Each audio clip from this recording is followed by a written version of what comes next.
नमस्कार किसान भाइयों। आज के वीडियो में हम चर्चा करेंगे एक ऐसी सब्जी वर्गीय फसल की जो किसान भाई को माला माल बना देगी और जिसका मार्केट में पिछले 1 साल से किसान भाइयों लगातार 1 नंबर पे भाव मिल रहा है। जिसका भाव अच्छा हो, किसान भाई को मेरे हिसाब से उस फसल का चयन अवश्य करना चाहिए। लगातार परंपरागत फसलों के गिरते स्तर में इस फसल का चुनाव आपके मन को फिर से किसानी की तरफ ले जाएगा। इसलिए किसान भाइयों में बात कर रहा हूं लहसुन की खेती की। इसमें किसान भाई यदि पूरी देखभाल और बताई गई जानकारी के हिसाब से लहसुन की खेती करता है तो यह उसे बम्पर पैदावार देकर जाएगी। इसलिए किसान भाइयों, ना देर करते हुए वीडियो को सबसे पहले लाइक करें और साथ साथ चैनल को भी सब्सक्राइब करें। वीडियो को अंत तक अवश्य देखें, क्योंकि पूरा वीडियो देखेंगे तो ही आपको पूरी जानकारी किसान भाइयों अच्छी तरह से आप समझ पाएंगे। अगर आपको जानकारी अच्छी लग रही है किसान भाइयों, तो अन्य किसान भाइयों के साथ शेयर करते हुए उन्हें सब्जी वर्गीय फसलों की तरफ मोड़ें, ताकि परंपरागत खेती से जो नुकसान हो रहा है लगातार किसान भाई को, उससे निकलते हुए वो सब्जी वर्गीय फसलों की तरफ जाते हुए एक अच्छा मुनाफा कमा सके। और लहसुन की फसल इस मामले में किसान भाई की एक बहुत ही सहायक फसल है। किसान भाइयों, लहसुन की खेती लगभग पूरे भारत में की जाती है। शायद ही कोई स्टेट होगा जहां इसकी खेती न की जाती होगी। इसका अर्थ है कि यह हमारी जानी पहचानी फसल है और हम इसे आसानी से कर सकते हैं। किसान भाइयों, लहसुन की खेती करते हुए, थोड़ी देखभाल करते हुए हम अगर एक अच्छा मुनाफा कमाना चाहें तो अच्छा मुनाफा कमा सकते हैं। किसी भी सब्जी वर्गीय फसल को लगाने से पहले किसान भाइयों, हमें मार्केट भाव का बड़ा मन में रहता है, लेकिन लहसुन को मैं पिछले 1 साल से देख रहा हूँ, इसका मार्केट के अंदर बहुत बढ़िया 1 नंबर पे भाव चल रहा है। और आज जब मैं ये वीडियो आपके लिए बना रहा हूँ लहसुन की जानकारी के लिए, अब भी भाव अगर आप मार्केट का देखोगे तो 1 नंबर पे ही चल रहा है। इसलिए किसान भाइयों, ये किस तरीके से हमें करनी है मैं आज पूरा विवरण आपको समझाऊंगा। किसान भाइयों, सबसे पहले हमें करनी होती है कि हम खेत की तैयारी कैसे करें। खेती की तैयारी में किसान भाइयों, किसी भी फसल का बढ़िया उत्पादन लेने के लिए आपको खेत की जुताई करनी होती है।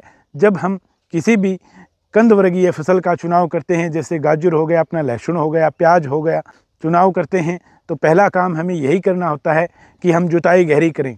क्योंकि कंद वर्गीय फसलें क्या हैं, तने में इनका फल तैयार होता है, जिससे गहरी जुताई होगी तो एक अच्छी लंबाई, अच्छी मोटाई और अच्छे तरीके से इसका फल तैयार होगा, जिसमें वज़न भी अच्छा बनेगा। अगर वज़न अच्छा बनेगा तो अपना उत्पादन भरपूर होगा और हम जिस मकसद के लिए, जिस लक्ष्य की पूर्ति के लिए इस फसल को लगा रहे हैं, वो हमारा 100% पूरा हो जाएगा। पहला काम मैंने किसान भाइयों आपको बता दिया कि हमें गहरी जुताई करनी है। दूसरा काम किसान भाइयों हमें करना है देसी खाद का।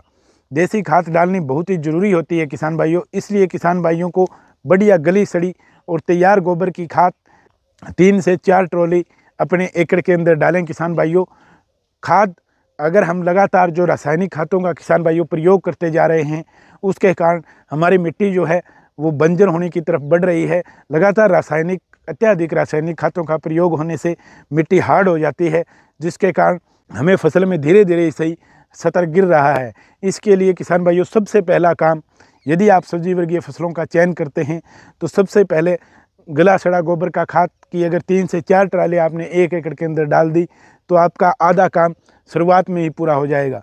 यदि दोस्तों आपको गोबर की बढ़िया तैयार खाद ना मिले, किसान भाइयों कच्ची खाद न डालें। एक बार फिर से विशेष ध्यान रखें, खाद अगर आप डाल रहे हैं तो गली सड़ी होनी चाहिए। यदि फिर भी दोस्तों आपको गली सड़ी गोबर की खाद नहीं मिल रही है तो आप भले ही खर्चा लग जाए, आज अगर यहाँ थोड़ा सा हम इसकी बुआई के टाइम में अगर हमने लालच कर दिया तो वो हमें फसल के लास्ट तक दुख देगा। इसलिए किसान भाइयों, लालच नहीं करते हुए, यदि हमें गोबर की खाद नहीं मिल रही है तो केचुआ के द्वारा तैयार की गई वर्मी कंपोस्ट 7 से 8 कुंटल या 10 कुंटल तक आप किसान भाइयों 1 एकड़ के अंदर अवश्य यूज करें। जितना हो सके किसान भाइयों अपनी ज़मीन को रासायनिक खादों से बचाएं। अगर रासायनिक खादें यहाँ पे कम डलेगी अगर हमने गोबर की ये गली सड़ी खादें डाल दी। अब किसान भाइयों बात कर लेते हैं कि रासायनिक खादों का कौन सी खाद का और कितना हमें प्रयोग, कितनी मात्रा में प्रयोग करना है ताकि हम भरपूर उत्पादन ले सकें। किसान भाइयों, सबसे पहले SSP 100 kg मल्टीपल वाली जो आती है, जिसके अंदर अपना फास्फोरस हो गया, कैल्शियम हो गया और अब तो जिंक और बोरोन के साथ भी इसका कॉम्बिनेशन आता है, तो आप वो 100 kg यूज करें। किसान भाइयों, DAP प्याज और लहसुन के अंदर बहुत ज़रूरी होती है, इसलिए DAP 50 kg यूज़ करना न भूलें किसान भाइयों। DAP अगर हमने स्टार्टिंग में 50 kg कर लिया और कुछ DAP हमारी SSP के अंदर आ जाएगी, किसान भाइयों हमारी जो लहसुन की फसल है उसका जर्मिनेशन होने के बाद जड़ों का विकास एक नंबर का और हमारी फसल के अंत तक अच्छा चलता रहेगा। इसलिए ये एक मुख्य पोषक तत्व है किसान भाइयों, इसको देना कभी नहीं भूलें अपनी प्याज और लहसुन की फसल के अंदर। दूसरा किसान भाइयों जो मुख्य पोषक तत्व है अपना पोटास किसान भाइयों 1 एकड़ के अंदर 50 kg जाएगा, एक बैग डालें, लेकिन मेरे बताए हुए विधि से इसको डालें। पहले जब हम बुआई कर रहे हैं किसान भाइयों तो इसका चयन करें आप 30 kg का, और इसके बाद जब आप पहला पानी दे रहे हैं, पहला या दूसरा या तीसरा पानी जब एक अच्छा हमारा प्लांट बन जाए लहसुन का, तब आप 20 kg और डाल दें। अंत तक आपको एक बैग पोटास का डालना है किसान भाइयों। इसमें आप 30 kg और बाद में 20 kg का चयन करें तो ज़्यादा काम करेगी। और किसान भाइयों यूरिया आपको 15 से 20 kg बुआई के अंदर डालना है। अब बात कर लेते हैं किसान भाइयों सल्फर आज के दिन एक मुख्य पोषक तत्व के रूप में हमारी फसलों में विचरण कर रहा है, क्योंकि धीरे धीरे हमारी फसलें कमज़ोर होती जा रही है और कई जगह तो किसान भाई के पास अच्छे पानी की भी व्यवस्था नहीं है, इसलिए शोरे की मात्रा बढ़ रही है। तो इसको कंट्रोल करने के लिए सल्फर हमारा एक ज़रूरी न्यूट्रिएंट है जो हमें अपनी फसल के अंदर देना होगा। दूसरा हमारी मिट्टी के अंदर जो हार्डनेस है उसको भी सल्फ़र ख़त्म करता है। इसलिए किसान भाइयों अगर आप बेंटोनाइट सल्फ़र दे रहे हैं तो 10 kg 90% वाले बेंटोनाइट सल्फ़र का यूज़ करें। यदि आप बेंटोनाइट नहीं लेके भुजिया वाली का यूज़ कर रहे हैं तो 90 की बजाय आप 80% 3 kg वाली पर एकड़ का यूज़ करें किसान भाइयों। अब बात कर लेते हैं किसान भाइयों कि हम जैसे ही सबसे पहला हमारे आज के दिन क्या है कि हमें फंगीसाइड इसके साथ आधा किलो ज़रूर यूज़ करें किसान भाइयों। यदि हमारी कम नमी वाली जगह है तो आप कैप्टान प्लस हेक्जा का यूज़ कर सकते हैं, मार्केट में ताकत के नाम से ब्रांड के नाम से ये जाना जाता है किसान भाइयों। और दूसरा आप यदि ज़्यादा नमी है तो थाइपोनेट मिथाइल 70% का आप किसान भाइयों आधा kg में यूज कर सकते हैं। फंगीसाइड का यूज इसलिए करवा रहा हूँ किसान भाइयों कि जैसे क्या पता जर्मिनेशन तो हमारा लहसुन बढ़िया से हो जाएगा, लेकिन उसके बाद तुरंत बाद जो फंगस का जो अटैक आएगा उसके लिए यदि हमने थोड़ा सा एडवांस में बुआई के अंदर यदि हमने आधा kg खाद के अंदर मिला के जो फंगीसाइड डाल दिया, हमारा पौधा बहुत बढ़िया चलेगा और स्टार्टिंग में किसी भी टाइप का इसके अंदर फंगस का अटैक नहीं होगा। अब किसान भाइयों कुछ जगह इस टाइम के अंदर नीमाटोड और वाइट ग्रब का बहुत ज़्यादा अटैक रहता है, उसके लिए किसान भाइयों आप एडवांटेज जो FMC कंपनी का था, वैसे तो नीमाटोड के लिए अनेक प्रोडक्ट आते हैं, आप किसी को फ्यूरी को भी यूज़ कर सकते हैं, रिजेंट को भी यूज़ कर सकते हैं, पर मैं टॉप प्रायोरिटी पे आपको दूंगा एडवांटेज 500 ग्राम पर एकड़ के हिसाब से किसान भाइयों आप इसका यूज कर सकते हैं। ये आपकी फसल को नीमाटोड और वाइट ग्रब दोनों से मुक्त रखेगा। इसलिए किसान भाइयों इस रासायनिक खाद के मिश्रण को आप अच्छे से मिला के अपने खेत के अंदर जुताई से पहले डालें और उसके बाद एक बढ़िया सी जुताई कर देंगे किसान भाइयों, तो बहुत अच्छा अपने को रिजल्ट आगे देखने को मिलेगा। अब बात कर लेते हैं किसान भाइयों, हमने जुताई तक तो हम पहुंच गए, हमने मिट्टी और अपने सब कुछ तैयार कर लिया है। अब बात आती है मोस्ट इम्पोर्टेंट किसान भाइयों, बिजाई कैसे करनी है, रुपाई कैसे करनी है। तो किसान भाइयों आप जहाँ पे नमी की ज़्यादा मात्रा रहती है वहाँ पे बेड विधि से ही इसकी लहसुन को आप लगाएंगे किसान भाइयों तो हमें ज़्यादा फ़ायदा देखने को मिलेगा। बेड आप 2 फीट का भी बना सकते हैं किसान भाइयों, 3 फीट का भी बना सकते हैं।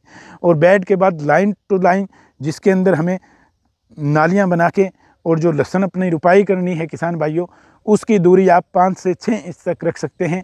और उसके बाद जो लहसुन टू लहसुन जो हमें रुपाई करनी है किसान भाइयों पौधे से पौधे की, वो 4 से 5 इंच तक आप रख सकते हैं इस विधि से। हाँ, अगर जहाँ पे नमी वाली जगह ज़्यादा नहीं है किसान भाइयों वहाँ पे आप बेड विधि से लगाना चाहें तो लगा सकते हैं, अन्यथा आप इससे सीधा भी लगा सकते हैं, हमें इसमें कोई दिक्कत नहीं आएगी। हाँ, जहाँ पे नमी की ज़्यादा प्रॉब्लम रहेगी वहाँ आप बेड विधि से ही लहसुन का चुनाव करें किसान भाइयों, अपने को बहुत ज़्यादा इसका बेनिफिट देखने को मिलेगा। अब बात कर लेते हैं किसान भाइयों कि बीज उपचार अवश्य करें, सीड ट्रीटमेंट होना लहसुन का बहुत ही अनिवार्य है। आप कार्बोडिजिम 50% का भी इसमें यूज कर सकते हैं किसान भाइयों, और थाइपोनेट मिथाइल 70% का भी 1 kg के हिसाब से 5-6 ग्राम आप फंगीसाइड का यूज करें। इसके बाद आपको स्टार्टिंग हमारे जो लहसुन है उसके ऊपर फंगस से हम बचा लेंगे और एक अच्छा जर्मिनेशन हमें देखने को मिलेगा किसान भाइयों। जो किसान भाई ऑर्गेनिक यूज़ करते हैं वो किसी भी अच्छे बायोलॉजिकल फंगीसाइड का भी यूज कर सकते हैं, मतलब बायोलॉजिकल ट्रीटमेंट का भी यूज कर सकते हैं किसान भाइयों। बायोलॉजिकल ऑर्गेनिक खेती में बायोलॉजिकल ट्रीटमेंट के अनेक आपको फ़ायदे देखने को मिलेंगे, क्योंकि हमारी ज़मीन पहले से एक नंबर में है, ऑर्गेनिक ज़मीन है। तो अगर हमने बायोलॉजिकल ट्रीटमेंट किया तो उसमें अपने को रूट डेवलपमेंट अच्छा होता हुआ नज़र आएगा और अपना लहसुन स्टार्टिंग से ही बहुत अच्छा चलेगा। क्योंकि ये सबसे इम्पोर्टेंट पॉइंट है किसान भाइयों, बीज का चुनाव हमें बड़े ही लहसुन का सावधानी से करना है। क्योंकि मार्केट के अंदर कई बार हम बीज लेने जाते हैं और कई बीज बेचने वाले हमें बता भी देते हैं, लेकिन वो क्या है कि उन्हें बेचने से मतलब होता है गीला होगा जिसके अंदर जो पूरी तरह से सूखा भी नहीं होगा, वो बीज मार्केट में जाके खरीदने से किसान भाइयों बचें आप। बीज बिल्कुल सूखा, आपको जितना सूखा बीज लहसुन का आपको प्राप्त होगा उसमें आपको ज़्यादा बेनिफिट होगा, क्योंकि वो बीज मरेगा नहीं और जर्मिनेशन उसका एक नंबर का होगा। इसलिए बीज के चुनाव में किसान भाइयों ज़रा भी लापरवाही न करें। भले ही अपने को 20 रुपये महंगा भी मिल जाए, लेकिन बीज का चुनाव एक नंबर में करें। अब बात कर लेते हैं किसान भाइयों, स्टार्टिंग में खरपतवारों को नियंत्रण कैसे करें। किसान भाइयों, पेंडामेथलिन 38% का आप यूज़ करें, 700 ग्राम पर एकड़ के हिसाब से आप डालें। वो आप चयन कर सकते हैं, स्टाम्प एक्स्ट्रा बासप की आती है या अन्य किसी अच्छी कंपनी का जो अपने को अच्छे रेट में मिल रहा है किसान भाइयों, उसको आप जैसे ही सिंचाई करें, लहसुन की सिंचाई करने के तुरंत बाद ही उसका छिड़काव करें, जिससे हमें स्टार्टिंग में जो हमारा लहसुन जर्मिनेशन होगा उसमें हम खरपतवार से बचे रहेंगे और कम से कम 40-50 दिन तक ये हमारे ज़मीन के अंदर खरपतवार को उगने नहीं देगी। उसके बाद किसान भाइयों फिर भी आपको मतलब आप किसी कारणवश आपको लेबर नहीं मिला हो, हर्बिसाइड नहीं निकाल पाए हो, आप खरपतवार नहीं निकाल पाए हो, तो किसान भाइयों इस वीडियो के डिस्क्रिप्शन में हमारा जो लिंक मिलेगा आपको, जिसके अंदर हमने बता रखा है कि गाजर, लहसुन और प्याज के खरपतवारों को हम बाद में भी कैसे नियंत्रण कर सकते हैं। किसान भाइयों, एक एक चीज़ हमने बड़े डिटेल से आपको बताई है। मेरी इस विधि से आप लहसुन की खेती करेंगे, गारंटी देता हूं किसान भाइयों, एक नंबर को आप प्रोडक्शन प्राप्त करेंगे। और लहसुन की ये हमारी सीरीज़ का मान के चलो कि ये पहला वीडियो है। आगे भी हम टाइम टू टाइम आपको, आज अगर फसल लगवा रहे हैं तो कटाई तक आपको एक से एक बढ़िया हर रोग से बचाने के लिए आपके पास लहसुन के वीडियो आते रहेंगे। तब तक के लिए किसान भाइयों, जय हिंद, जय भारत।